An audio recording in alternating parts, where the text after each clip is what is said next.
ये लाइव तस्वीरें हिंडन एयरबेस से आप देख रहे हैं और साथ ही एयर चीफ वी.आर. चौधरी का दुश्मनों को सीधा संदेश, अपनी सीमाओं में किसी को घुसने नहीं देंगे।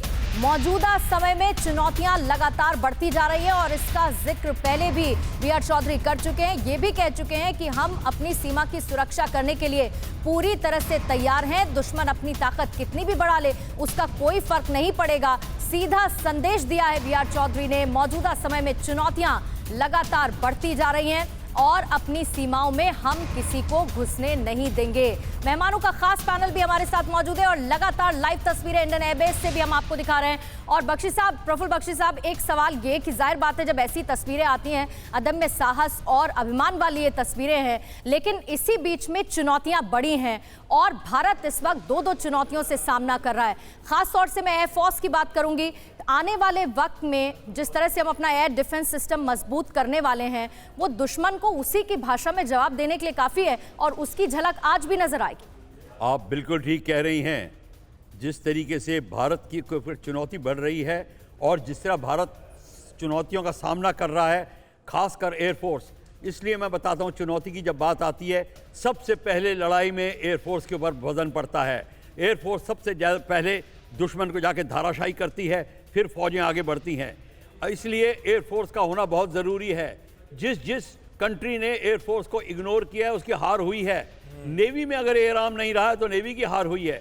इसीलिए एयरफोर्स पहले जाके दुश्मन को नेस्ता नबूद करती है और इसके लिए जो हमने चुनौतियां मिली हैं, हमारे एक फाइटर एयरक्राफ्ट का स्ट्राइक कैपेबिलिटी इंक्रीज़ हुई है, फाइटर बॉम्बर्स की स्ट्राइक कैपेबिलिटी इंक्रीज़ हुई है, एम्यूनिशन जो मिसाइल्स उनकी technology, air defence technology S-400 की आप बात करते हैं, उसकी बात हो रही है। और टोटल चौकस, चाहे आप कश्मीर चाहे आप कन्याकुमारी लीजिए, टोटल कोऑर्डिनेशन हो रहा है। क्योंकि एयर आर्म आर्मी, एयरफोर्स और नेवी के पास भी होती है, आर्मी भी अपना एयर आर्म लेके जा रही है, तो कोऑर्डिनेशन की बड़ी ज़रूरत है। और इसीलिए एयरफोर्स के ऊपर और एयर पावर के ऊपर जो चुनौती आती है वो अत्यंत बहुत ही उसको जिसको कहते हैं इंपॉर्टेंट होती है और उसको स्ट्रेट अवे हैंडल करना चाहिए। आज वही उसका नमूना आप देख रहे हैं। बिल्कुल। और यूके देवनाथ साहब, आज का मौका इसलिए भी अपने आप में बहुत खास क्योंकि हम सब ये जानते हैं कि 1971 के भारत पाकिस्तान युद्ध में हमारी एयरफोर्स की कितनी बड़ी भूमिका रही। गोल्डन एरो स्क्वाड्रन के वीरता के चर्चे आज तक हम सुनते आ रहे हैं और उस मौके को 50 साल पूरे हो रहे हैं, तो आज उसका भी जश्न हमें नजर आएगा। जी हाँ, 1971 के युद्ध में हमारी जो विजय हुई उसमें भारतीय वायुसेना का बहुत ही महत्वपूर्ण एवं गौरवशाली योगदान था।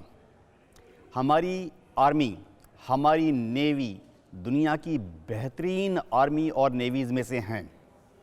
हाँ, जैसे कि मेरे सीनियर विंग कमांडर बख्शी ने अभी बताया, किसी भी युद्ध के दौरान सबसे पहले वायुसेना एक्टिवेट हो जाती है।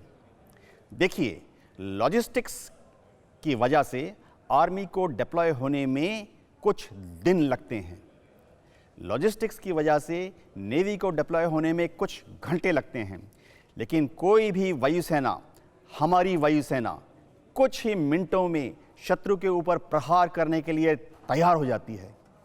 इसीलिए युद्ध के दौरान सबसे पहले इंडियन एयरफोर्स आगे बढ़कर युद्ध के मैदान में एयर सुपीरियरिटी हासिल करती है। बिल्कुल। यानी एक फेवरेबल एयर सिचुएशन बनाती है ताकि हमारी फौजें, हमारे नेवी की जो शिप्स हैं, वो शत्रु के फाइटर बॉम्बर एयरक्राफ्ट से आज़ाद होकर, निर्भय होकर ऑपरेट कर सकें। परवाह देश की, सोमवार से शुक्रवार रात 10 बजे TV9 भारतवर्ष पर।